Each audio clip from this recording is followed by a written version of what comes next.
देखो आज जो है तुम सबको पत्र लेखन सीखने और पत्र कैसे लिखा जाता है, एक पत्र को लिख करके लिखा हुआ है, आप इसे नोट कर सकते हो और थोड़ा सा प्रारूप बताते हैं, क्योंकि परीक्षा के दिनों में जो है पत्र लेखन और निबंध लेखन जरूरी विषय बन जाता है। और जब वो लिखने का कला और लिखने की टेक्निक नहीं आती है ना, तो हम लोग क्या करते हैं, आए बाएं सब क्या करते हैं, भर देते हैं, उल्टा पुल्टा भर देते हैं। सुनिएगा और समझिएगा। आज का जो पत्र है ना, परीक्षा को ध्यान में रखते हुए आवेदन पत्र आएंगे, ठीक। आवेदन पत्र में आपको शुल्क फीस माफ करने के संबंध में, चाहे छुट्टी के संबंध में या निर्धन छात्र कोष से सहायता मांगने के संबंध में, एक पत्र को आप देखोगे तो इससे आप 3 पत्र लिख सकते हो, है ना। ये आवेदन पत्र हुआ, फिर हम एक सामाजिक पत्र बताएंगे, व्यावसायिक पत्र बताएंगे, पिता के पास, पुत्र के पास, संपादक के पास, इस प्रकार करके आपको 3-4 पत्र का नमूना आपको क्या करेंगे, बताएं। लेकिन अगर सीखने का होगा तो हम एक चीज से भी क्या करेंगे, आसानी से हम सीख सकते हैं। और अगर सीखने का नहीं होगा, केवल रटने का होगा, तो कभी हम रट चलिए। सपोज दैट क्या, मानिए कि हम परीक्षा दे रहे हैं और ये व्हाइट बोर्ड क्या है, कॉपी है हमारी। हम मैट्रिक के परीक्षा भवन में या 12 के परीक्षा भवन में हिंदी की क्लास में बैठे हैं और ये कॉपी है, क्या है, कॉपी है। तो कॉपी में हाशिया होता है या हाशिया देना होता है, चौथाई जिसको बोलते हैं, 1/4 चौथाई, ठीक है ना, 1/4। तो इधर या चौथाई मान लीजिए, चौथाई से इधर लेटर का एक भी चीज नहीं होना चाहिए। ऐसे तो नियम कहता है कि लेफ्ट और राइट दोनों चौथाई को मेकअप करना चाहिए, जो पत्र लिखने का ढंग होता है। आवेदन पत्र, व्यावसायिक पत्र लिखने का जो ढंग होता है कि अगर इधर राइट में चौथाई है तो इधर से इधर भी कुछ नहीं होना चाहिए और लेफ्ट में भी कुछ लिखना।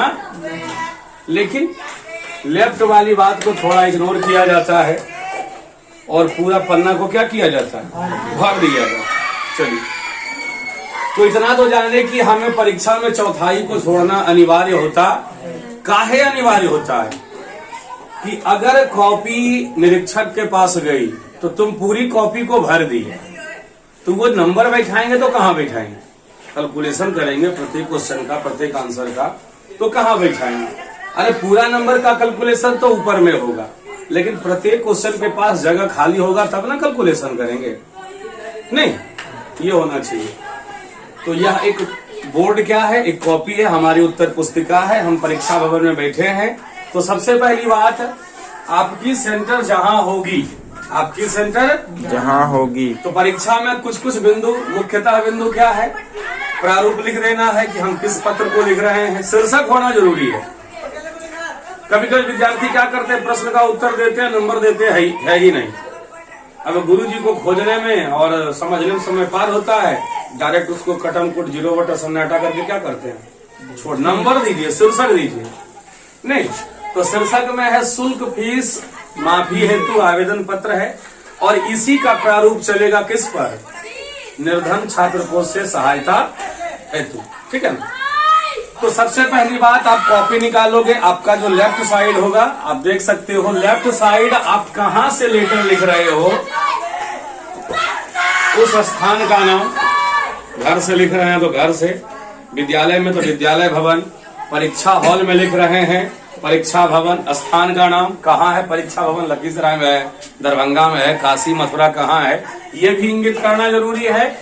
तत्पश्चात फिर आपको दिनांक देना क्या है, गुरुदेव, दिनांक देना नितांत ही आवश्यक। और नितांत आवश्यक इसलिए है क्योंकि ये निबंध का प्रारूप है। क्या है, निबंध नहीं, लेटर का प्रारूप है, पत्र लेखन का प्रारूप। किस दिन लिखा गया अंकित होना चाहिए। ऐसे तो कहता है कि विदाउट सिग्नेचर इज लेटर या विदाउट डेट इज लेटर जो है या सिग्नेचर आपका क्या है, इनवैलिड है, अगर आप देवे नहीं किए पहुंचा दिए।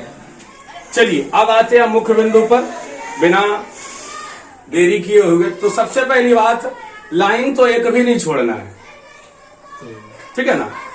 और जो आप प्रेषित कर रहे हो ये पॉइंट देखोगे सेवा में, तो सेवा में एक लाइन में लिखना है, 2 शब्द आते हैं, तब में के बाद कॉमा जरूर होना चाहिए। अब अगर तुम लोग चाहोगे तो थोड़ा सा दिमाग लगाओगे तो इसी का संस्कृत भी हो सकता है। सेवायाम, थोड़ा सा गौर करिएगा, सेवायाम, सेवा में सप्तमी आया है, सेवा आकारांत शब्द है, लता पे चलेगा, श्रीमान प्रधानाध्यापक महोदय, खाली विसर्ग दे दिए हमने, उत्क्रमित मध्य विद्यालय विषया, समझ गए। चलिए, तो जब संस्कृत बताएंगे तो उसकी कक्षा, उसका क्लास अलग होगा, उसका विषय वस्तु अलग होगा, लेकिन ध्यान देने वाली बात है। तो सेवा में दे दिए, उसके बाद हम कॉमा जरूर डालें, क्योंकि जब सेवा में कह रहे हैं तो यह शब्द भी नहीं है, शब्दांश है। क्या है? शब्दांश, एक छोटा सा जोड़ने वाला शब्द है। श्रीमान प्रधानाध्यापक महोदय, तो प्रधानाध्यापक महोदय के बाद लोग पूर्ण विराम लगा देते हैं, गलत है। प्रधानाध्यापक महोदय हैं तो कहाँ के हैं, ये बात होना।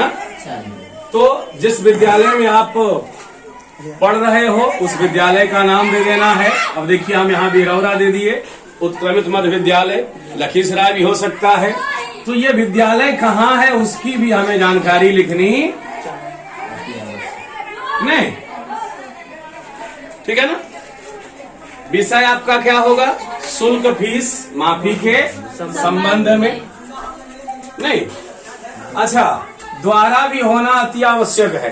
द्वारा भी होना क्या है? अति आवश्यक। द्वारा वर्ग शिक्षक महोदय, द्वारा वर्ग शिक्षक महोदय नहीं, या द्वारा का होता एतद वर्ग शिक्षक महोदय। चलिए अब देखिए, फिर वो लाइन पूरा कर देना है, वो पूरा हो चुका है। अब हम लिखेंगे महोदय, महाशय इत्यादि शब्द का उच्चारण करेंगे, लिखेंगे और लिखते जाएंगे बिल्कुल लाइन में, लाइन को छोड़ना नहीं है।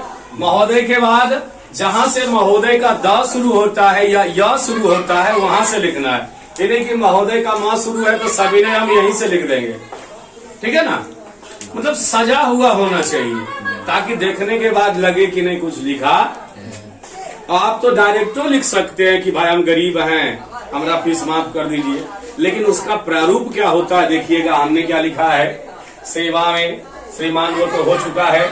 महाशय सविनय निवेदन यह है कि पहले आप अपना इंट्रोडक्शन दोगे तब ना कि हम क्या हैं। नहीं तो आपके विद्यालय के कक्षा 10वीं वर्ग का छात्र या छात्रा, वहां देखो अगर लड़का है तो छात्र और लड़की है तो छात्रा, अनिवार्य होना जरूरी है, ठीक है ना।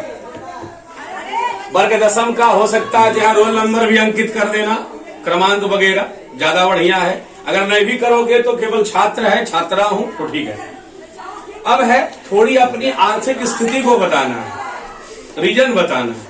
रीजन किस कारण से हम छुड़वाना चाहते, तो यहाँ हमने क्या दिया? सीधा सीधी, मेरे पिताजी किसान हैं, मेरे पिताजी किसान, या ऐसे भी मेरे पिताजी एक निजी कंपनी में चतुर्थ वर्गीय प्राणी मतलब कर्मचारी हैं, कार्यरत हैं, वहां हुए अल्प वेतन भोगी भी हैं। हम तो एक केवल प्रारूप बैठा रहे हैं, आप इसको लेकर के और कुछ भी बात बता सकते हैं। चलिए, मेरे पिताजी किसान हैं, जिनकी आय सीमित है और निम्न है, मतलब बिल्कुल कम है, जिससे इतनी कम आमदनी में परिवार का भरण पोषण सुचारू रूप से ठीक ढंग से नहीं हो पाता है, नहीं चल पाता।